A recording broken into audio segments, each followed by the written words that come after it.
we're back at NEO Summit Day 2. I'm Tim Kachuriak, Chief Innovation Optimization Officer, and I am joined by my good friend and partner, Mr. Brian Davis from Active Engagement. It's great to be here, Tim. How are you doing, brother?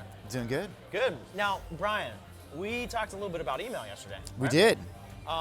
Is email still important? I mean, isn't email passe? Why are we talking about social media, right? I know, that's the thing, right? No, at the end of the day, if you want... Yeah, you sent a couple emails. We send some email. Okay. We send a lot of email. Yeah, no, we actually have on our whiteboard, at the edge of the whiteboard in our main room, we keep quotes, great quotes from clients or potential clients or people who probably should be our clients but clearly are not. And one of them at the top of the list there is, email is dead, right? So this is an old stuff. It's not the new hotness. If you want to raise money, you're sending email. That's right. Period. That's... I have a whole bunch of article clippings saying like the death of email, nobody uses email anymore, and it's been prophesying that for decades, but that's just not true.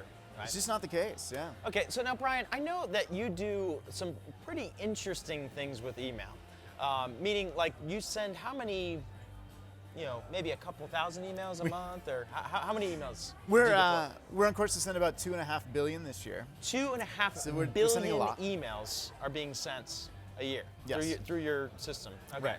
Okay. And one of the challenges that a lot of us are struggling with is like, how do we actually get our emails into that doggone inbox? I mean, that's like the growing challenge I know that we're facing, our clients are facing. How do you get around that? So I actually liken this to SEO a little bit, because a lot of people are familiar with that, and deliverability is a bit more of a dark art with wizards and hats. If you think about it, just like SEO, you're really trying to think like Google if you want your site to do well in Google. What does Google want out of it? They want people to see a search result, click on it, and think they got the right thing, right? Yeah. So they're optimizing for search results that give the user what they expect. So if you want to do well in Google, then you're trying to make your site what the user expects. You're trying to make the site somewhere that when somebody clicks on it, they get what they expected. Google likes you. It helps your rankings, right?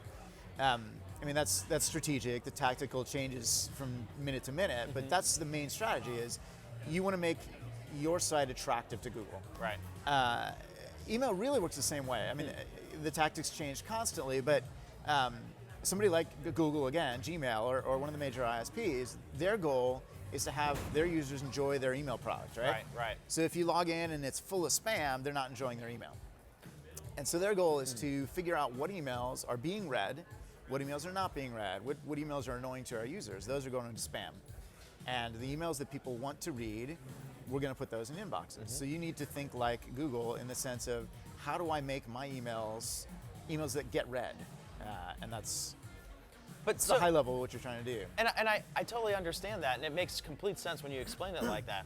But like you're, a commercial email deployer, right? Yes. So like people pay you to be able to go send emails. Right. Are you telling me that you actually have like standards? You're saying I'm not going to send this because it's actually going to, not really be viewed as something valuable to the end recipients.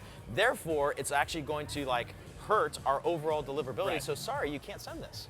I mean, there are conversations that happen that way in our consulting division sometimes.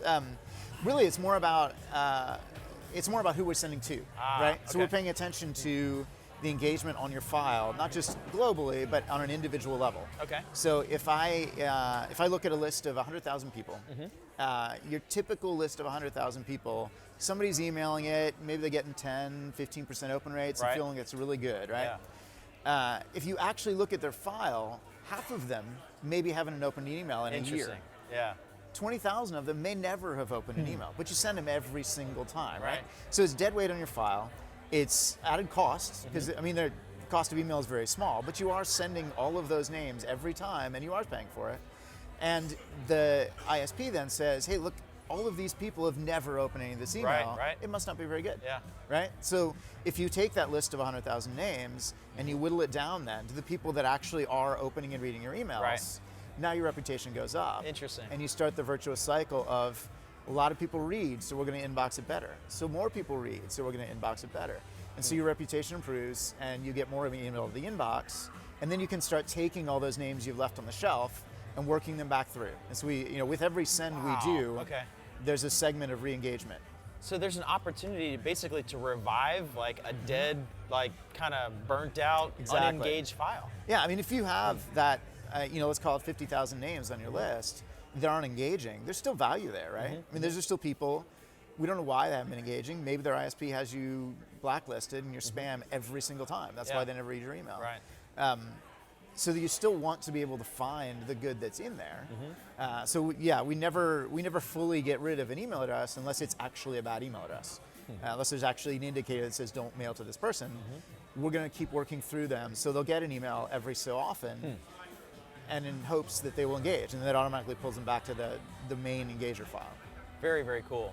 So let's shift gears a little bit. Yeah. Now, you obviously like send a few emails a year. Would you say 2 We do. billion or 3 billion or whatever? So you probably see some crazy stuff. What are some like examples of like emails that you found that were like really, really good, and like emails that have been really, really bad? I mean, give me just like 1 or 2 examples of that. Man, so a lot of our volume is media clients, so newsletters and then sorts of things. Yeah. Some of those can get fun. They can get really interesting because some of the story selection is algorithmic. Some of it is just whatever happens to be posted. Oh no, So- I know where this is going. I mean, there are subject lines, say, that have gone out that I can't repeat on the live stream because of the rules.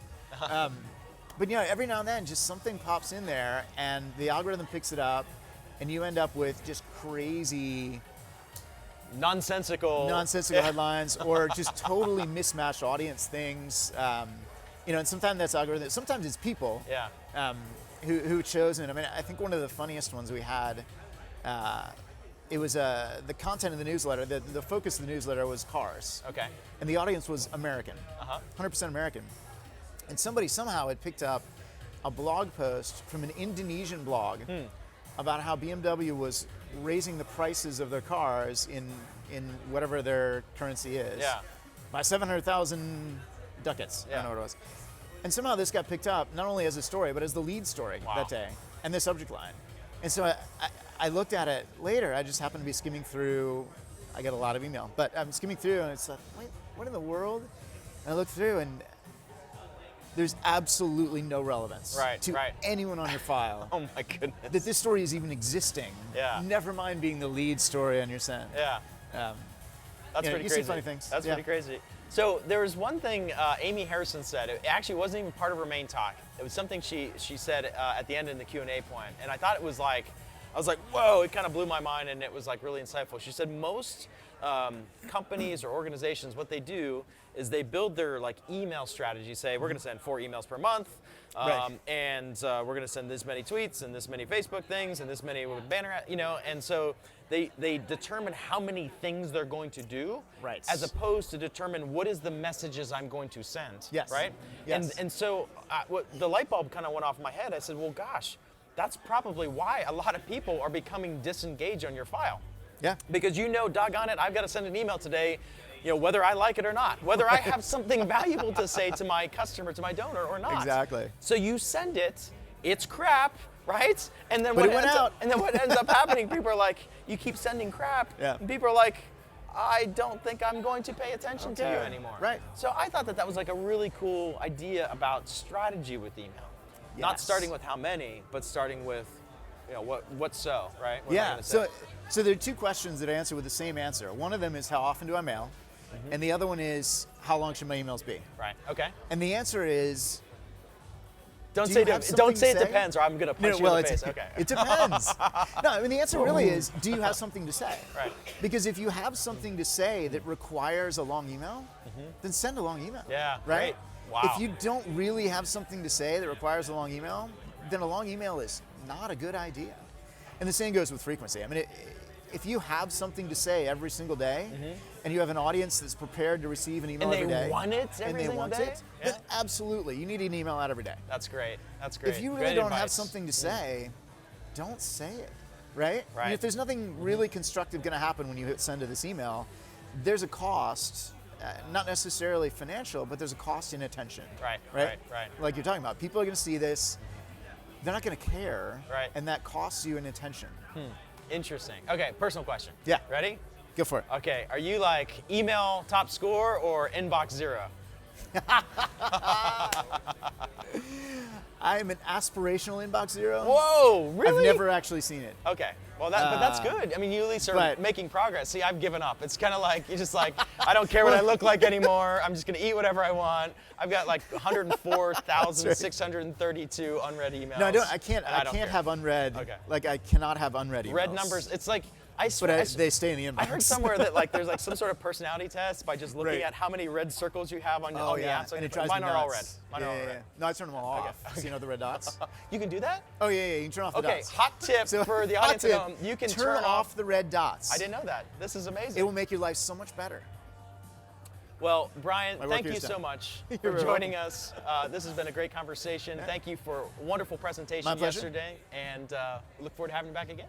Would love to. Awesome, man. Thank you. Thanks, man.